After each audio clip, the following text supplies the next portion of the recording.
నమస్తే జై హో సక్సెస్ మంత్రాకి స్వాగతం. ఇవాల్టి జై హో సక్సెస్ మంత్రాలో మనతో పాటు ఉన్నారు Srikanth Kondapalli, NLP and self help trainer. ఆయనతో మాట్లాడదాం. ఇవాళ టాపిక్ ఏంటో అడిగి తెలుసుకుందాం. సార్ నమస్తే. నమస్తే సార్. మా జై హో సక్సెస్ మంత్రాకి స్వాగతం sir. Thank you sir. Sir ఇవాల్టి మన టాపిక్ ఏంటి?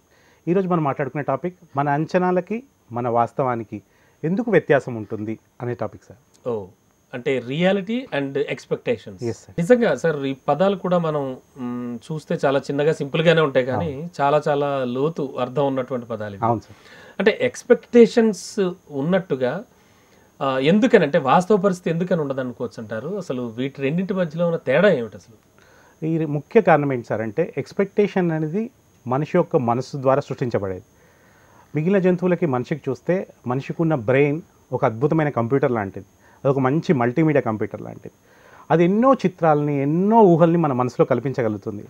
నేను ఇలా ఉంటే బాగుంటుంది, అలా చేస్తే బాగుంటుంది, అలే వారిలాగా నేను ఎందుకు కాలేను అని ఎన్నో ఆశలు, కళలు, ఊహలు మన మనసులో పుడుతుంటాయి.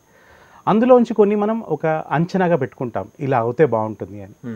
కానీ మనసులో పుట్టే ఊహకి వాస్తవ ప్రపంచంలో మనం చేయాల్సి వచ్చినప్పుడు మన శరీరం ద్వారా చేయాల్సి వస్తుంది. కాబట్టి వ్యత్యాసం ఒక్కోసారి అంచనాకి వాస్తవానికి ఏంటి అంటే మనసుకి శరీరానికి ఉన్న ఆ గ్యాప్ లాంటిదే. సో ఆ ఊహని, ఆ అంచనాని వాస్తవ పరిస్థితిలోకి ఎలా తీసుకురావాలి అనేది నేర్చుకోవాల్సి ఉంటుంది. ఆ విషయాన్ని మనం ఇవాళ చర్చిద్దాం. నిజాన్ని మీరు చెప్తుంటే నాకు విషయం అనిపిస్తోంది. వాస్తవానికి అంటే అంచనా వేసుకోవడానికి ఎందుకని తేడా ఉంటుంది? ఇప్పుడు సపోజ్ నా దగ్గర నుంచి వద్దాం. ఫస్ట్ నేను ఒక విషయం గురించి ఆలోచించాను, అంచనా వేసుకున్నాను. అది వాస్తవంలోకి వచ్చేసరికి ఎందుకని తేడా కొడుతోంది? ఆలోచించింది ఎవరు? మీరు కాదు, నేనే. ఓకే సార్, నేనే ఆలోచించాను, నేనే ఫీల్ అవుతున్నాను, నేనే చెయ్యాలి కూడా పని. అటువంటి పని వస్తే ఒక ఇంటర్వ్యూ అనుకోండి, అటువంటి పని దగ్గరికి నేను వెళ్ళినప్పుడు నేను ఎందుకు ఫెయిల్ అవుతూ ఉంటాను అంటే వాస్తవంగా ఫెయిల్ అవడం అనేది జరుగుతూ ఉంటాను. ఎందుకని జరుగుతుంది అంటే అన్ని చేసేది ఒక్కడే కాబట్టి ఎందుకు ఫెయిల్ అవడం జరుగుతుంది? సో ఇక్కడ అంచనా అనేది మనం ఎలా చేస్తే బాగుండదని ఒక అంచనా ఉంది. కానీ ప్రస్తుతం ఎలా చేయగలుగుతున్నాం అనే దాన్ని కూడా అంచనా వేయాల్సి ఉంటుంది.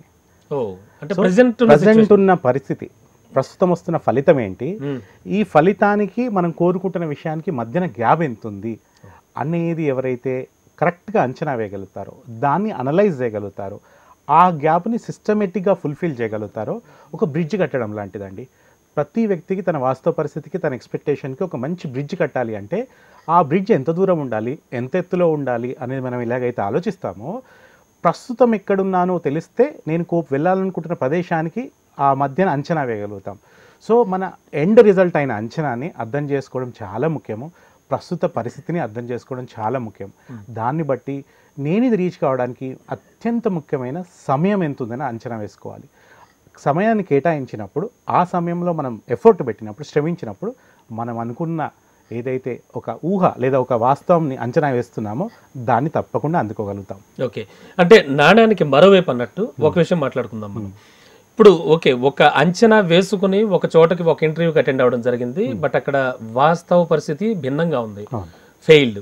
ఓకే, బట్ అంచనా వేసుకుని వెళ్ళాము, అక్కడ సక్సెస్ అయ్యి వచ్చాం. ఇది దీని వెనక ఏం జరుగుతుంది అంటారు? ఎందుకని ఇది అంటే దీని మధ్యలో జరిగినటువంటి సంఘర్షణ ఏమిటి అసలు? మంచి పాయింట్ అండి. ఒకసారి అంచనా వేస్తున్నాము, ఒకసారి మీరు అన్నట్టు దాన్ని అందుకోవచ్చు, లేదా మనం అంచనాలకు అందంత కూడా పర్ఫామ్ చేయవచ్చు. ఇంటర్వ్యూలో ఊహించినంత బాగా చేశాను అంటారు. ఇలా ఎందుకు జరుగుతుంది అంటే మనం అంచనా వేసేటప్పుడు కాన్షియస్గా అంచనా వేసుంటాం. నాకున్న శక్తి ఇంతేనేమో, నేను ఇది చేయగలుగుతానేమో ఒక ఆశతోటి, ఫర్ ఎగ్జాంపుల్ ఉన్న స్థితి నుంచి 10 అనే స్కేల్ మీద ఒక 6 నేను చేయగలుగుతాను, 60% నేను దీన్ని చాలా బాగా చేయగలుగుతాను అని అనుకుంటాం. వెళ్ళిన తర్వాత ఆ కాంపిటెన్సీ వాళ్ళలో సహజంగా ఉంటే వాళ్ళ సబ్ కాన్షియస్ వాళ్ళకి సపోర్ట్ చేస్తే, బికాజ్ కొన్ని సందర్భాల్లో కాంపిటెన్స్ ఎలా ఉంటుందంటే మనకు తెలియకనే అంతర్గతంగా ఉంటుంది. ఒక వ్యక్తి ఎప్పుడో సైకిల్ దొక్కినా కూడా ఇప్పుడు సైకిల్ ఇస్తే ఈజీగా దొక్కగలుగుతాడు, బికాజ్ అన్కాన్షియస్గా సబ్ కాన్షియస్గా ఆ లెర్నింగ్ ఉంది. జస్ట్ లైక్ మనం ఎప్పుడో చిన్నప్పుడు విన్న సినిమా పాట ఇప్పుడు ఎత్తుకున్నా కూడా వెంటనే వెంబడి పాడగలుగుతాం. అలా అతని లోపల ఉన్న ఆ సబ్ కాన్షియస్ లెవెల్ ఉన్న స్కిల్ ఆటోమేటిక్గా అప్పుడు రావచ్చు. అలా వస్తుందని తనకు కూడా తెలియకపోవచ్చు. సో ఇలాంటి సందర్భాలు కొన్ని ఇన్సిడెంట్స్ కూడా జరిగాయి. ఒక మదర్ తన కిడ్ ప్రమాద పరిస్థితుల్లో ఒక కార్ లాంటిది యాక్సిడెంట్ జరిగినప్పుడు ఆ కారు ఆ కిడ్ మీద పడుతుందని అనుకున్నప్పుడు ఒక సింపుల్ లేడీ, మామూలుగా ఒక 10 kgs బరువు ఎత్తాలన్నా కూడా ఎత్తడానికి ఇబ్బంది పడే లేడీ ఒక కార్ని లిఫ్ట్ చేసి తన కిడ్ని కాపాడుకోగలిగింది. మామూలుగా మీరు ఆవిడని అడిగాను అనుకోండి, మీరు అంచనా వేయగలుగుతారా, మీరు ఎంత లిఫ్ట్ చేయగలుగుతారని ఆవిడని అడిగితే నేనేంతంటే ఒక 10 కిలోలు కూడా లేపగలుగుతాను, లేపలేను. కానీ తన అంచనాలను మించి కూడా తను సాధించగలిగింది, ఒక కార్ని లిఫ్ట్ చేయడం అనేది రియాలిటీలో జరిగిన మనోధైర్యం అంటారు. తనలో ఉన్న శక్తులని తను పూర్తిగా వాడుకోగలిగింది. సో తనలో ఉన్న పూర్తి శక్తి ఏంటి, తనకున్న టాలెంట్ ఏంటి, తను ఏం సాధిద్దాం అనుకుంటున్నాడు, ఈ రెండు విషయాలు చాలా ముఖ్యమండి. ఇది పాయింట్ ఏ అయితే ఇది పాయింట్ బి. దీన్ని అనలైజ్ చేయడం ఎంత ఇంపార్టెంటో దీన్ని కూడా అనలైజ్ చేయడము, ఈ రెండింటి మధ్య ఒక వారధిని నిర్మించడం చాలా అవసరం.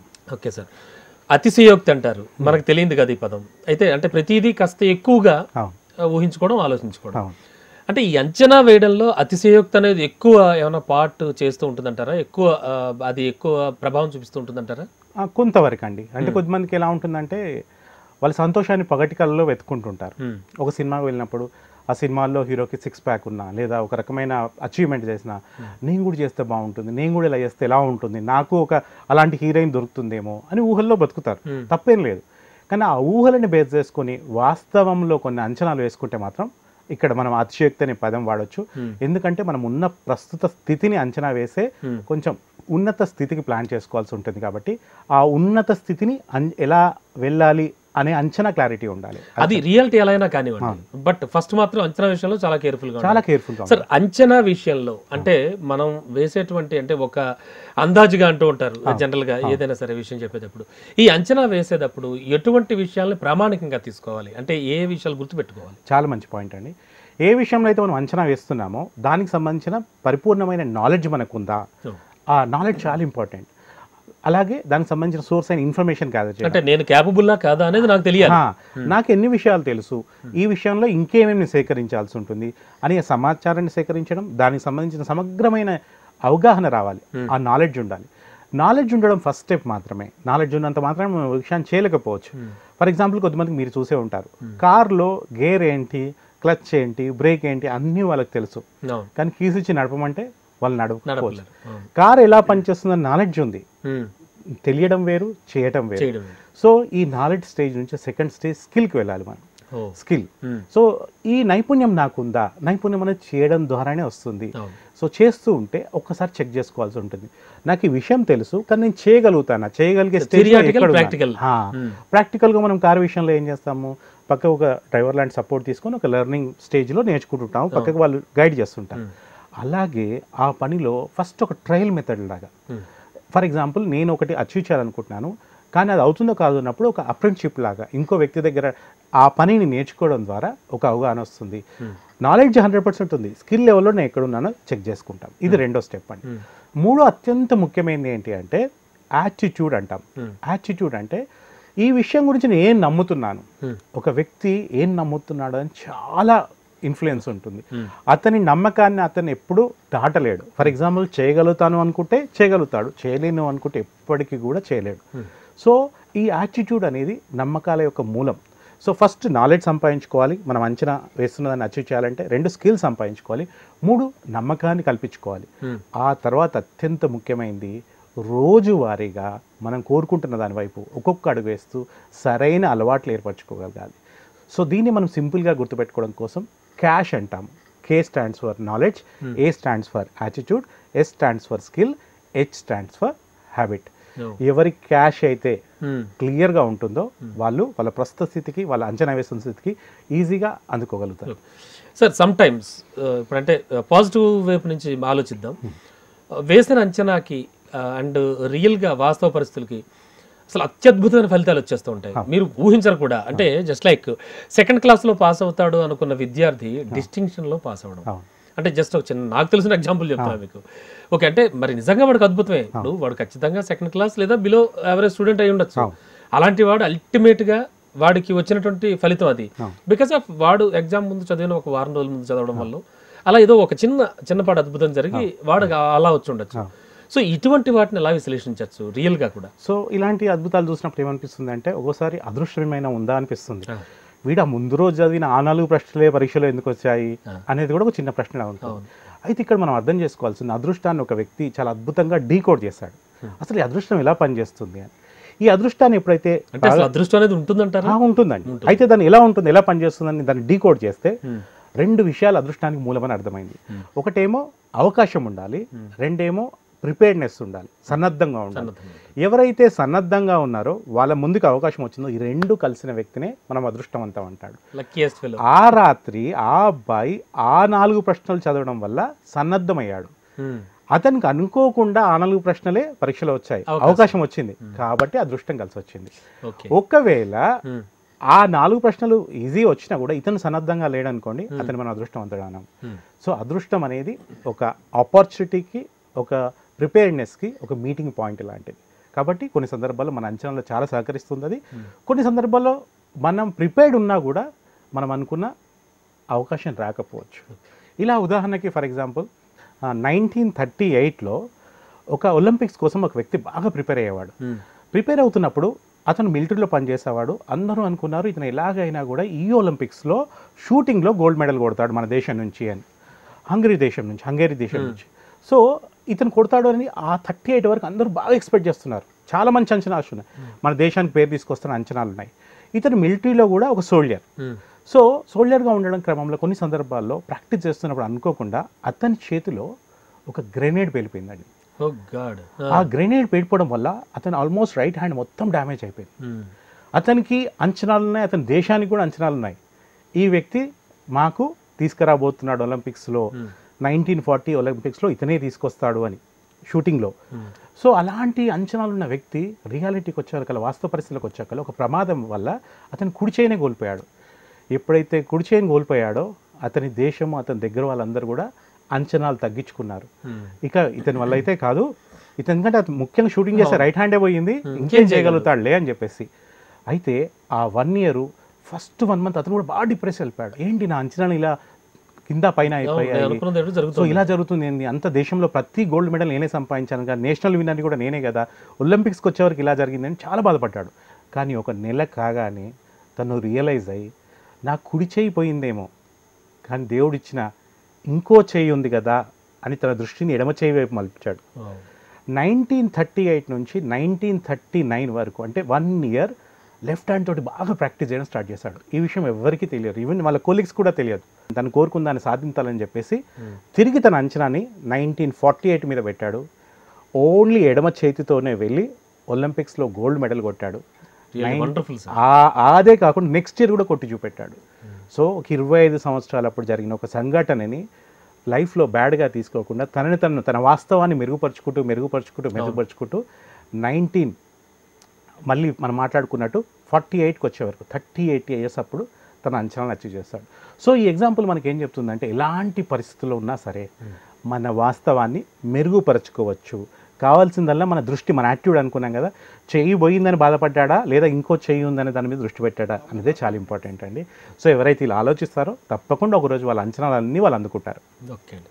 అండ్ సార్ ముఖ్యంగా ఈ రియాలిటీ దగ్గరకు వచ్చేసరికి అంటే ఇప్పటి ప్రపంచంలో మనం చూస్తూ ఉన్నాం, నేటి ఆధునిక సమాజంలో టెక్నాలజీ విపరీతంగా పెరిగిపోయి ఉన్న ఈ సమాజంలో యూత్ ఎక్కువగా, అంటే యువత either male or female, boy or girl, వీళ్ళు వాస్తవ పరిస్థితుల దగ్గరకు వచ్చేసరికల్లా, రియాలిటీలోకి వచ్చేసరికల్లా వాళ్ళు అనుకుని చేయలేకపోతున్నారు. మీన్స్ రియాలిటీలో జీవించరా అని చెప్పేసి చాలా మంచి తిట్లు తింటూ ఉన్నారు వాళ్ళు, ఇంట్లో వాళ్ళతో కానీ, బయట ఫ్రెండ్స్తో కానీ, ఉపాధ్యాయులతో కానీ, ఇలా లెక్చరర్స్తో కానీ. ఎందుకని ఇలా జరుగుతుంది అంటే యూత్ ఆలోచించేది ఏమిటి, ఎందుకని వాళ్ళు వాస్తవంగా జీవించలేకపోతున్నారంటారు? ఒకటి ఏజ్కి, మన ఊహలకి లేదా అంచనాలకు కూడా దగ్గర ఉంటుందండి. ఒక చిన్న పిల్లలు అడిగాను అనుకోండి ఏమవుతారో అంటే, అక్కడ for example Allu Arjun dance చేస్తుంటాను, ఎవరో హీరో డాన్స్ చేస్తుంటే నేను హీరో అవుతాను అంటాడు. ఎందుకంటే ఆ ఏజ్లో పాసిబిలిటీ ఏంటి ఇంపాసిబిలిటీ ఏంటి అని తెలియదు, వాళ్ళకి అన్ని ఊహలే ఉంటాయి, అన్ని సాధ్యమే అనుకుంటారు. కానీ యువతకు వచ్చేవరకల్లా ఏం జరుగుతుందంటే కొన్ని తెలుస్తాయి, ఏం సాధ్యము ఏం అసాధ్యం. కానీ యువతలో ఉన్న పొటెన్షియలే అది, వాళ్ళ ఊహలు చాలా మంచివి, వాళ్ళు ఏదైనా సాధిస్తామని ఒక నమ్మకం అనుకుంటారు. ఇక్కడ మనం మిగిలిన వాళ్ళు అర్థం చేసుకోవాల్సింది ఏంటంటే, పెద్దలు అర్థం చేసుకోవాల్సింది ఏంటంటే, వాళ్ళ ఊహలకి పెద్దలు ఎవరైతే గైడ్ చేస్తున్నారో, మీరు అన్నట్టు వాళ్ళు అంటున్నారో, వాళ్ళ యొక్క గైడెన్స్ చాలా అవసరం. ఎక్కడైతే యువత యొక్క ఉత్సాహాన్ని, ఊహల్ని అంతకు ముందు తరం గైడ్ చేయగలుగుతుందో అక్కడ ప్రతి దగ్గర విజయం సాధించగలిగారు. వీళ్ళ ఊహలకి ఒక గైడెన్స్ తోడు లేనప్పుడు మాత్రం మీరు అన్నట్టు ఆ యువత ఓసారి వాళ్ళు అనుకునే lack of guidance, lack of ఎక్స్పీరియన్సే. ఓన్లీ థింగ్, వీళ్ళ ఊహలను తగ్గియడం వల్ల ఎలాంటి ఉపయోగం ఉండదు, ఎవరికి ఉపయోగం ఉండదు. ఏ దేశ నిర్మాణమైనా, ఏ గొప్ప విషయమైనా యువత వల్లనే సాధ్యమైంది. ఈ యువత యొక్క ఎనర్జీస్ని, ఆ ఊహల్ని, వాళ్ళ అంచనాల్ని, వాళ్ళ కొత్తదనాన్ని ఒక డైరెక్షన్ ఇవ్వగలగడం, ఒక గైడింగ్, ఒక మెంటర్ లాగా ట్రాక్ లో పెట్టగలగాలి. అదొక్కటి పెద్దవాళ్ళ బాధ్యత. ఎవరైతే ఎక్కడైతే వాళ్ళు అది వాళ్ళ కుటుంబ సభ్యులు అయి ఉండొచ్చు, లేదా వాళ్ళ లెక్చరర్ అయి ఉండొచ్చు, లేదా లీడర్స్ అయి ఉండొచ్చు, ఎవరైతే ఎక్కడైతే పెట్టగలిగారో వీళ్ళకున్న ఈ అద్భుతమైన ఊహాశక్తిని, అంచనాలని తప్పకుండా వాళ్ళు ఒక రోజు సాధిస్తారు. Sure sir. అండ్ అంచనాలు వేసుకుంటాం అంటే ఎక్స్పెక్టేషన్స్ అయితే ఖచ్చితంగా ఉంటాయి, నో డౌట్. ఫెయిల్యూర్ అనేది లేదు అనుకుంటాడు వాడు జీవితంలో, కానీ చాలా ఘోరంగా ఫెయిల్ అవుతాడు. ఇటువంటప్పుడు వచ్చేటువంటి ఆ రియాక్షన్స్ కానీ, లేకపోతే ఆ మనసు పడేటువంటి బాధ నుంచి కానీ ఎట్లా బయటికి రావాలంటారు? ఎందుకంటే ఇట్స్ నాట్ చిన్న విషయం కాదు ఇది. ఖచ్చితంగా మీరు చాలా మందికి ట్రైనర్గా చాలా మందికి చెప్తూ ఉంటారు. మీరు మీ దగ్గర నిత్యం చాలా మంది వచ్చి వెళ్తూ ఉంటారు, చాలా క్లాసెస్ చెప్పించుకుంటూ ఉంటారు. సో మీరు ఖచ్చితంగా మా ఆడియన్స్కి ఈ విషయం చెప్పి తీరాలి. చాలా ముఖ్యమైన మూమెంట్ అది, మీరు అన్న మూమెంట్. ఆ మూమెంటే జీవితాన్ని డిసైడ్ చేస్తుంది. ఇది ఒక టర్నింగ్ పాయింట్ లాంటిది. ఏ వ్యక్తికి ఇలాంటి సంఘటన జరిగినా కూడా ఆ సంఘటనని ఒక ఉన్నత స్థితికి తీసుకెళ్ళొచ్చు, ఆ తర్వాత ఆ వ్యక్తిని, లేదా మొత్తం అదే పాతాళానికి కూడా వెళ్ళొచ్చు. మనము ఆల్రెడీ గతంలో ఇలాంటి వ్యక్తులు ఎవరైనా ఎదుర్కొన్నారా అని చూస్తే, మీరు అన్నట్టు ఎగ్జాంపుల్గా తీసుకుంటే క్రికెట్లో దేవుడు ఎవరు అంటారంటే చాలా మంది చెప్పేది సచిన్ టెండూల్కర్ గారిని. సచిన్ టెండూల్కర్ ఈరోజు క్రికెట్ దేవుడు అని అందరూ పూజిస్తారు. కానీ మనం ఒక్కసారి గతాన్ని గుర్తు చేసుకుంటే 1989లో డిసెంబర్ మంత్లో పాకిస్తాన్ గడ్డ మీద ఆడుతున్నప్పుడు, తన 4th టెస్ట్ ఆడుతున్నప్పుడు 16 ఏళ్ల సచిన్ పాకిస్తాన్ బౌలర్స్ బాల్ వేస్తున్నప్పుడు, ముఖ్యంగా వాకర్ యూనిస్ వేసిన ఒక బాల్ని బౌన్స్ మిస్ అయింది. ఆ నెక్స్ట్ బాల్ ఎప్పుడైతే మళ్ళీ అలాగే వచ్చిందో బాల్, ఆటోమేటిక్గా ఆ బాల్ రావడమే అతని ముక్కుపై దాకి మొత్తం ఇలా గాయాలైపోయాయి. 16 ఏళ్ల బాలుడు, అది 4th టెస్టే. అప్పటి వరకు ఆ మూడిట్లో నార్మల్గా ఆడాడు. ఇప్పుడు అలాంటి స్థితిలో ఎప్పుడైతే రక్తమంతా గారుతుందో, తన గ్లౌజెస్కి మొత్తం తనంతా ఇబ్బంది పడిపోతున్నాడో, ఇమ్మీడియట్గా ఫిజియోథెరపిస్ట్ ఉరికొచ్చాడు. అక్కడ ఆపోజిట్లో ఆడుతున్న సిద్ధు వచ్చాడట. ఎందుకంటే అప్పటి వరకే మ్యాచ్లో 4 ముఖ్యమైన క్రీడాకారులు కోల్పోయింది భారతదేశము. ఆల్మోస్ట్ ఓడిపోతుందన్న భయంలో ఉన్నప్పుడు ఇలాంటి సంఘటన జరిగింది. ఇది సచిన్కు ఉన్న ఒక పెద్ద అవకాశం, కానీ తన అంచనాలతోటే వచ్చాడు. కానీ ఇక్కడ ఆల్మోస్ట్ కోల్పోయే స్టేజ్ వచ్చింది. బ్లడ్ గారడం వల్ల ఫిజియోథెరపిస్టు అక్కడున్న ఈవెన్ సిద్ధు కూడా ఏం చెప్పాడంటే, వెళ్ళేసి మీరు రిటైర్ హెడ్ అని తీసుకోండి, బ్రేక్ తీసుకోండి, కావాలంటే మళ్ళీ మీరు వచ్చి ఆడొచ్చు అని చెప్పాడు సిద్ధు. కానీ అంత రక్తం గారుతున్నా, అంత ఇబ్బంది పడుతున్నా, పాకిస్తాన్ ప్లేయర్స్ అందరూ చుట్టుముట్టి ఒక రకంగా దాన్ని ఆనందిస్తున్న ఒక ప్లేయర్కి ఇలా అవ్వడం, తన శత్రుదేశం యొక్క ప్లేయర్కి అవ్వడం, అలాంటి మూమెంట్లో సచిన్కి అవకాశం ఉన్నా, రెస్ట్ తీసుకునే అవకాశం ఉన్నా, తనన్నమాట మై ఖేలుంగా అని అన్నాడు. రక్తం చూసి కూడా మై ఖేలుంగా అనే ఒక్క మూమెంట్, తను అంతో అంచనాతో వచ్చాడు. కానీ ఇలాంటి సంఘటన జరిగింది. ఆల్మోస్ట్ ఇట్స్ ఫెయిల్యూర్, తన కెరియర్ ముగిసినట్టే. 16 ఏళ్ళ అబ్బాయిని అసలు ఇలా క్రికెట్లో ఎందుకు పంపారని అందరూ అన్నారు. అలాంటి వ్యక్తి ఆ రోజు ఆ బాల్ తర్వాత ఆడిన ఆటలో 57 రన్లు చేశాడు.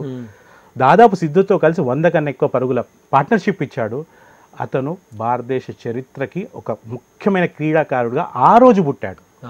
అప్పటి నుంచి అతను సక్సెస్ మొదలైంది. అలాగే తను ఒక అంచనా వేసినా కూడా, ఒక సంఘటన జరిగినప్పుడు, ఒక మొత్తం టోటల్ 0 పాయింట్కి వచ్చినప్పుడు కూడా అతను మై ఖేలుంగా, నేను ఆడుతాను, నేను నిలబడతాను అనే ఆ యాటిట్యూడ్ ఉందని చూడండి, అది నిలబెట్టింది. అలాగే ఇందాక మీరు అన్నట్టు సింగర్ అయినా ఎవరైనా పోరాటంలో ఉంటే ఈరోజు కాకుండా రేపు గెలుస్తారు, ఎల్లుండి గెలుస్తారు. కానీ పోరాటంలో ఎస్ అండి. సో అలాంటి సంఘటన జరిగినప్పుడే it's a testimonial for you. అప్పుడు ఎలా ప్రూవ్ చేసుకుంటున్నాం అని చాలా ఇంపార్టెంట్. సో ఎంతోమంది సచిన్ ఆ సంఘటన చూసి ఇన్స్పైర్ అయ్యారు. అలాగే ఎంతోమంది గొప్ప వ్యక్తులు వాళ్ళ ఓటమిల నుంచే అద్భుతమైన విజయాలు సాధించారు. వాస్తవ పరిస్థితుల్లోకి వెళ్ళేసరికి, అంచనాల నుంచి వాస్తవ పరిస్థితుల్లోకి వెళ్ళేసరికి ఒక చిన్న ఎగ్జాంపుల్ తీసుకోవచ్చు. చాలా భారీ స్థాయిలో పెద్ద ప్రొడక్ట్ లాంచ్ చేస్తారు, చాలా కోట్ల రూపాయలు ఖరీదు పెట్టి, మంచి అసలు అద్భుతమైన ప్రొడక్ట్, నో డౌట్ ఖచ్చితంగా ఇది క్లిక్ అవుతుంది అనేటువంటి ఒక అంచనాతో క్లిక్ చేస్తారు వాళ్ళు మార్కెట్లోకి వదులుతారు. ఒక విషయం. రెండో విషయం, ఖచ్చితంగా హిట్ అవుతుంది ఈ మూవీ అని చాలా భారీ బడ్జెట్తో మూవీ తీస్తారు. డిజాస్టర్స్ అయినవి కూడా చాలా చూసాం. అలాగే అంటే జస్ట్ ఒక 2 రంగాల గురించి చెప్పాను మనకు సమయభావం వల్ల. ఇలా కొన్ని చాలా చాలా ఎక్కువ అమౌంట్స్ పెట్టి, చాలా ఎక్కువ పెట్టుబడులు పెట్టి చేసేటువంటి క్రీడలు కానీ, లేకపోతే ఇలా మూవీస్ కానీ, లేకపోతే ప్రొడక్ట్స్ కానీ, ఇలాంటివి సడన్గా కొలాప్స్ అయినప్పుడు వాళ్ళ ధైర్యం ఎలా ఉండాలి, వాళ్ళు ఎటువంటివి నేర్చుకోవాలంటారు? అలాంటి సంఘటనలు జరిగినప్పుడు జనరల్గా ఒక బిజినెస్ ఆర్గనైజేషన్ అయినా ఎవరైనా ముందే కొంచెం బాగా లెక్కలు వేసుకుంటారు, అంచనాలు వేసుకుంటారు. ఫర్ ఎగ్జాంపుల్ మీరు చెప్పగానే నా మనసులోకి వచ్చింది, Tata is a very big company.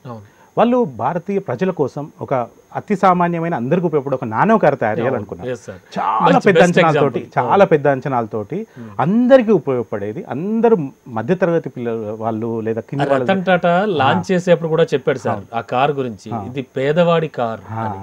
So మీరు అన్నట్టు పెద్ద అంబిషియస్ ఒక ప్రాజెక్ట్ అది. అంత బాగా ప్రాజెక్ట్ తీసుకున్నా, అన్ని జాగ్రత్తలు తీసుకున్నా, అంత డబ్బు ఖర్చు పెట్టినా కానీ వాస్తవానికి వచ్చే పరిస్థితులకు వచ్చేకల్లా కొంత ఇబ్బంది పడ్డారు. ఈ మధ్య మళ్ళీ ఆ నానో కార్ని ఆపేశారు. ఇలాంటివి జరుగుతూ ఉంటాయి. జరుగుతున్నప్పుడు ఒక వ్యక్తి ఏం చేస్తాడు, ఒక లీడర్, టాటా గ్రూప్ని చూసినా మనం, మీరు అన్నట్టు సినిమా రిలేటెడ్ చూసినా కూడా, ఒక జీవితంలో ఎదిగే క్రమంలో కొన్ని ఓటములు కూడా మెట్లలాగా చూస్తారు వాళ్ళు. ఆ ఓటమి నుంచి ఏం నేర్చుకుంటున్నాము అనే దాని మీద మిగిలిన ప్రొడక్ట్స్ అన్ని ఇప్పుడు వాళ్ళకి వస్తున్నాయి. సో ఎప్పుడైతే ఈ సెగ్మెంట్లో ఇది ఇంత అంచనా వేసినా కూడా ఇలా పొరపాటు జరిగింది, ఎందుకు జరిగింది, ఏం జరిగింది, ఎలా జరిగింది అని దాని నుంచి లెర్నింగ్ ఉంటుంది చూడండి. అది టాటా గ్రూప్కి ఒక పెద్ద లెసన్ అయింది. సో ఎవరైతే మీరు అన్నట్టు ఒక సినిమా మీరు అన్నట్టు భారీ అంచనాలతో ఉండొచ్చు. ఒకసారి ఏమవుతాయండి అంటే భారీ అంచనాలు క్రియేట్ చేయడం కూడా, మీరు అడిగిన ప్రశ్నతోటి ఒకసారి నేను సజెషన్ ఇవ్వాల్సింది ఏంటంటే, ఎప్పుడైతే భారీ అంచనాలు సృష్టిస్తారో ప్రజలలో ఒక చిన్న ఇబ్బంది వచ్చే అవకాశం కూడా ఉంది. ఎక్స్పెక్టేషన్ పెరిగిపోయి ఎప్పుడైతే వాళ్ళ ప్రతి ఒక్క వ్యక్తికి ఊహ ఉంటుంది. ఫర్ ఎగ్జాంపుల్ రజనీకాంత్ గారి కబాలి సినిమా వస్తుందంటే ఆ కబాలి టీజర్ తోటి ఏమైపోతుంది, ఏదో ఉంచుకుంటారు వీళ్ళకి తెలియని భాష. వాస్తవానికి వచ్చేవరకల్లా వీళ్ళ భాషకి 2 times ఊహించుకొని రియాలిటీలోకి వచ్చేవరకల్లా సెంటిమెంట్, వైఫ్ లేదా డాటర్ అనే వరకల్లా ఆ ఎమోషన్ అర్థం కాలేదు. వీళ్ళ ఊహ వేరే పడిపోయింది, వీళ్ళ అంచనా వేరు, సినిమా యొక్క అంచనా. ఎప్పుడైతే గ్యాప్ వచ్చేస్తుందో మీరు అన్నట్టు జరుగుతుంది. ఆ తర్వాత తీసుకునే సినిమాలో చాలా జాగ్రత్త తీసుకున్నాడు. అందుకే కబాలి నుంచి మీరు పేట వరకు చూస్తే చాలా డిఫరెన్స్ వచ్చేసింది, మినిమం గ్యారంటీ వచ్చేసింది. అలా లెర్నింగ్ జరగడం, మీరు అన్నట్టు బిజినెస్లో అయినా సినిమాలో అయినా ఆ లెర్నింగ్ చాలా ఇంపార్టెంట్. గ్రహించాలి, అప్పుడు నెక్స్ట్ టైం అలా ఇబ్బంది రాదు ఆ వ్యక్తి. Okay sir. సార్ కొంతమంది ఉంటారు, అంటే చాలా మంది మనం సమాజంలో చూస్తూ ఉంటాం, సొసైటీలో. అంటే జనరల్గా ఎలా అంటే ఏ టైప్ ఆఫ్ అంటే స్టూడెంట్స్ కావచ్చు, బిజినెస్ మెన్స్ కావచ్చు, స్టార్స్ కావచ్చు, ఎవరైనా కావచ్చు, చాలా సైలెంట్గా ఉంటారు, చాలా డీసెంట్గా ఉంటారు. అసలు వీడా ఇది చేస్తాడా అన్నట్టుంటారు. జస్ట్ అంటే మనం అనుకోవడానికి చుపారుస్తామంటారు చూడండి. అది అంటే ఎగ్జాంపుల్ వాడచ్చో లేదో నాకు తెలియదు కానీ ఎగ్జాక్ట్లీ సార్ అలా సైలెంట్గా ఉంటాడు. వెళతాడు, టార్గెట్ కొడతాడు, కామ్గా వస్తాడు. ఏమిటంటే ఇలాంటి వాళ్ళ వెనకున్నటువంటి శక్తి ఏమిటి? అంటే వాళ్ళు చేస్తుంది ఏంటి? మనం ఇంతకుముందు మాట్లాడుకున్న ఫెయిల్యూర్ క్యాండిడేట్స్, ఎస్ నేను ఖచ్చితంగా చేస్తా అనుకున్నవాడు ఫెయిల్ అవుతూ ఉంటాడు. మరి ఏమిటంటే వీళ్ళు ఇలాంటి వాళ్ళు చూసి ఏం నేర్చుకోవాలంటారు? అసలు అలాంటి వాళ్ళ దగ్గర ఏముందండి? అసలు కొద్దిమందిని చూస్తే మనం అంచనా వేయలేము, అరే ఏంటి వీళ్ళకి పాసిబుల్. ఎందుకంటే వాళ్ళు బేసిక్గా ఎక్స్ట్రావర్ట్స్ అయి ఉండరు, ఎక్కువగా విషయాల్ని మాట్లాడరు, కానీ కొన్ని అద్భుతాలు వారిలో దాగి ఉండొచ్చు. మీకు గజనీ సినిమా తీసిన డైరెక్టర్ ఐడియా ఉంటే అతను చూసినప్పుడు ఎవరు అనుకోరు. మురుగదాస్ గారిని చూసినప్పుడు, మామూలుగా మురుగదాస్ గారిని మీరు ఎక్కడ కలిస్తే ఒక పెద్ద డైరెక్టర్ అని ఎవరు ఊహించే అవకాశమే లేదు. అలా ఆ హీరో గారి దగ్గర అయినా ఎవరైనా ఫస్ట్ టైం అతను కలిసినప్పుడు ఇతను తీస్తాడా అని మొదట్లో అనుమానం వచ్చేదట ఫస్ట్లో. కానీ మురుగదాస్ గారు ఏం చేయగలుగుతారు అని అతని సినిమాలో చూపెట్టారు. సో వీళ్ళ సీక్రెట్ ఏంటి సార్ అంటే, వాళ్ళ యొక్క సృష్టి అంతా వాళ్ళ లోపల జరుగుతుంది. వారు బయటికి ఎక్స్ప్రెస్ చేయకపోవచ్చు, ఎక్స్ట్రావర్డ్స్ కారు కాబట్టి దాని గురించి చాలా విషయాలు మాట్లాడకపోవచ్చు, కానీ వాళ్ళు ఇంట్రావర్డ్స్ అని అర్థం. ఇంట్రావర్డ్స్ యొక్క ఫస్ట్ ప్రిపరేషన్ అంతా ఎక్కడ జరుగుతుందంటే వాళ్ళ మనసులో జరుగుతుంది. ఏ వ్యక్తి మనసులో అయితే ఒకటి సృష్టించబడుతుందో అది మనకు కనబడదు కాబట్టి అది రిజల్ట్గా వచ్చినప్పుడే మనకు తెలుస్తుంది. సో అలాంటి వ్యక్తుల్ని వీలైతే మీరు ఇంటర్వ్యూ చేసినట్టు 4 ప్రశ్నలు అడగడం ద్వారా, ఇదివరకు మీరు మురుగదాస్ గారిని అట్లాంటి వ్యక్తిని 4 ప్రశ్నలు అడగడం ద్వారా వాళ్ళని అంచనా వేయగలుగుతాం, వాళ్ళ యొక్క పొటెన్షియల్ మనకు అర్థమవుతుంది. అండ్ ఫైనల్ ప్రొడక్ట్ బయటకు వచ్చేసరికి అంచనాలు తలకిందులైపోతాయి. అవును, ఒక్కోసారి రివర్స్ కూడా అవ్వచ్చు. సార్ చివరిగా క్లుప్తంగా 2 మాటల్లో, ఇప్పుడు చదువుకుంటున్న పిల్లలు కానీ, లేకపోతే ఎగ్జామ్స్కి వెళ్తున్న పిల్లలు, కొత్తగా కోర్సెస్లోకి జాయిన్ అవుతున్న వాళ్ళు కానీ, వీళ్ళంతా ఈ అంచనాల్ని, వాస్తవాల్ని, రియాలిటీని, రెండింటిని ఎలా బేస్ చేసుకుని ముందుకెళ్తే బెటర్ అంటారు? క్లుప్తంగా చెప్పండి. సో ఫస్ట్ మనము ప్రస్తుతం ఎక్కడున్నామనే స్థితిని అర్థం చేసుకోవడం చాలా ముఖ్యమండి. ప్రస్తుత వాస్తవ పరిస్థితిని గుర్తించకుండా తల్లిదండ్రులైనా అదే పిల్లలైనా అత్యంత ఉన్నతమైన అంచనాలు పెట్టుకుంటే ఒక్కోసారి ఇబ్బంది వచ్చే అవకాశం ఉంటుంది. కాబట్టి ఉన్న స్థితి నుంచి ఒక ఎవ్రీ డే ఒక 10% ఇంప్రూవ్మెంట్ లాగా ప్లాన్ చేసుకున్నారనుకోండి, ఇలా 10% లేదా 5% ఇంప్రూవ్ చేసుకుంటుంటే నాకున్న సమయంలో నేను ఎంత చేయగలుగుతాను, ఈ ఫార్ములాని బేస్ మనకున్న టైము మనం ఎంత పర్సంటేజ్ బెటర్ చేసుకోగలుగుతాము అని ఎప్పుడైతే ఈ 2 క్యాలిక్యులేషన్లో తీసుకుంటారో ఆటోమేటిక్గా ఆ క్యాలిక్యులేషన్ బేస్ మీద పెట్టుకున్న అంచనాల్ని తప్పకుండా అచీవ్ చేయగలుగుతారు. మీరు అన్నట్టు ఎవరైతే ప్రిపేర్డ్ ఉంటారో వాళ్ళకి ఆపర్చునిటీ రాగానే ఆటోమేటిక్గా they will become winners and అదృష్టవంతులుగా అందరితో పిలువబడతారు. షూర్ సార్, చాలా చక్కగా చెప్పారు. నిజంగా యూత్ అంటే ఇప్పటి యువత ఇవన్నీ కూడా చూసి నేర్చుకుంటే చాలా బాగుంటుంది. Thank you so much sir. Thank you sir. Right, చూసారుగా, ఇది ఇవాల్టి జై హో సక్సెస్ మంత్ర. తిరిగి మరో జై హో సక్సెస్ మంత్రాలు మళ్ళీ కలుద్దాం.